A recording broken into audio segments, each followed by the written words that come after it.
Assalamualaikum warahmatullahi wabarakatuh. Perkenalkan, nama saya Berlian Kinginda Permatasari. Di sini saya akan menjelaskan tentang literatur review saya untuk memenuhi tugas kuis riset teknologi informasi. Di sini saya membuat jurnal yang berjudul Analisis Pemanfaatan E-commerce pada masa COVID-19 di Indonesia. Pendahuluan, perusahaan e-commerce di Indonesia membukukan kenaikan volume penjualan dengan semakin banyaknya masyarakat yang menerapkan physical distancing di tengah wabah pandemi COVID-19 ini, yang sering dinamakan PSBB ya, karena untuk meminimalisir penyebaran virus pandemi ini otomatis kita untuk dalam perekonomian yang terutama pangan itu sangat dibutuhkan sekali oleh masyarakat. Nah, jadi di sini e-commerce sangat membantu, makanya saya tertarik untuk mengangkat e-commerce di masa pandemi ini. Bahan dan metodenya ini ada e-commerce. Di sini sudah familiar sekali ya e-commerce di kalangan masyarakat di Indonesia. Ini ada pengertian COVID-19. COVID-19 adalah virus corona menyebabkan penyakit flu biasa sampai penyakit yang lebih parah seperti sindrom pernapasan Timur Tengah MERS-CoV dan sindrom pernapasan akut parah SARS-CoV. Virus corona adalah zoonotics yang artinya ditularkan antara hewan dan manusia. Berdasarkan Kementerian Kesehatan Indonesia, perkembangan kasus COVID-19 di Wuhan berawal pada tanggal 30 Desember 2019, di mana Wuhan Municipal Health Communities mengeluarkan pernyataan urgent notice on the treatment of phenomena of unknown uses dalam yang dikutip dalam Hanau Tuban. Ini dampak pandemi COVID-19 terhadap sektor UMKM. Tentu ya sangat berpengaruh dalam kondisi yang sedang berpandemi seperti ini. Kontribusi UMKM terhadap perekonomian Indonesia sangat besar pada berbagai bidang, antara lain jumlah unit usaha di Indonesia per 2018 total 64,2 juta unit usaha dengan jumlah unit usaha UMKM sebesar 64,1 juta. Kontribusi pada jumlah tenaga kerja di Indonesia per 2018 total 120,6 juta orang dengan jumlah tenaga kerja di UMKM sebesar 116,9 juta. Bisa diakumulasikan itu 97%. Karena di masa pandemi ini memang selain perekonomian yang seperti belanja-belanja, pasar swalayan ditutup, juga banyak yang ter-PHK karena penurunannya penjualan yang diakibatkan oleh COVID-19 ini. Tujuan dan pertanyaan penelitian. Di sini ada 3 pertanyaan penelitian.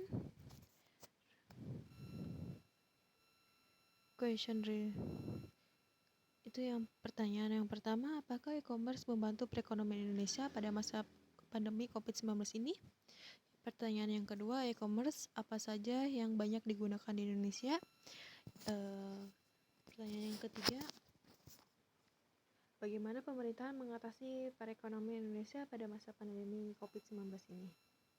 Hasil dan pembahasan. Kita simak ya pertanyaan-pertanyaan yang tadi. gambar proyeksi pertumbuhan e-commerce di Indonesia. Kalian bisa lihat sendiri dari tahun ke tahun, dari 2013 sampai 2020 itu peningkatannya sangat lumayan tinggi, dari tahun ke tahun tidak mengalami penurunan, apalagi di masa pandemi seperti ini. Gambar di atas untuk menjawab pertanyaan pertama itu menunjukkan ada peningkatan ya. Terus untuk menjawab pertanyaan yang kedua, di Indonesia banyak masyarakat yang menggunakan e-commerce antara lain Tokopedia, Shopee, Lazada, JD.id, dan masih banyak lagi e-commerce di Indonesia. Maksudnya ini yang sering yang sudah familiar ya, yang sudah familiar digunakan di masyarakat. Ini yang kedua juga sama, ini ada pendapatan. Kalau yang tadi pertumbuhan e-commerce di Indonesia itu terus meningkat, kalau ini pendapatan retail di e-commerce di Indonesia juga, jika penggunanya banyak yang digunakan, otomatis pendapatannya juga meningkat. Bisa dilihat dari 2016 sampai bahkan sudah diprediksi sampai 2022 ya, itu peningkatannya sangat banyak, lumayan banyak, karena di sini dari 7 tahun ke depan, sudah 7 tahun ke belakang itu sudah tidak mengalami penurunan dalam menggunakan e-commerce ini. Untuk menjawab pertanyaan ketiga, yaitu apakah bagaimana pemerintah mengatasi perekonomian Indonesia pada masa pandemi COVID-19.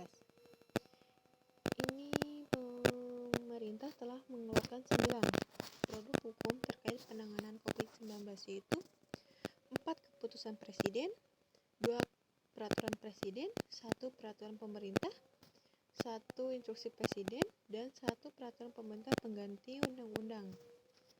Keseluruhan peraturan tersebut merupakan respon atas eskalasi masalah, baik dari sisi kesehatannya, birokrasi, politik, maupun keuangan juga dalam penanganan COVID-19 ini. Pemerintah telah mengeluarkan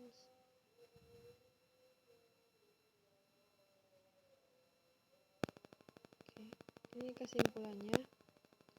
Tujuan dari systematic review ini adalah untuk mengetahui perkembangan pemanfaatan e-commerce di masa pandemi COVID-19 ini.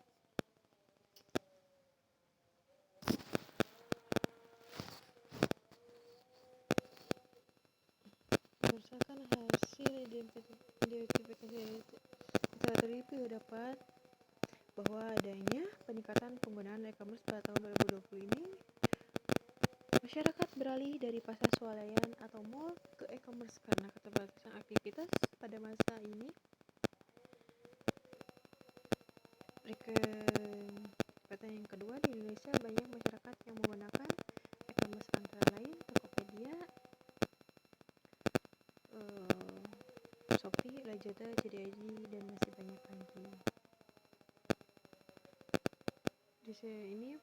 Ini pertanyaan yang ketiga ya.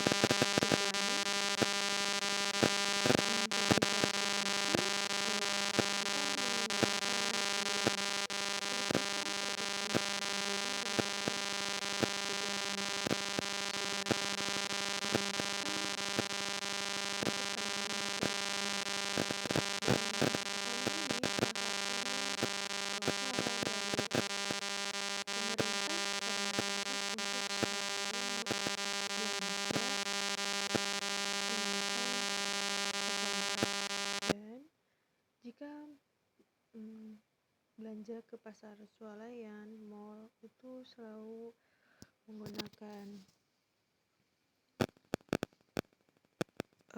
kartu kredit. Tidak dianjurkan menggunakan uang pecahan recehan ya. Mungkin itu saja presentasi sistematik literatur review saya.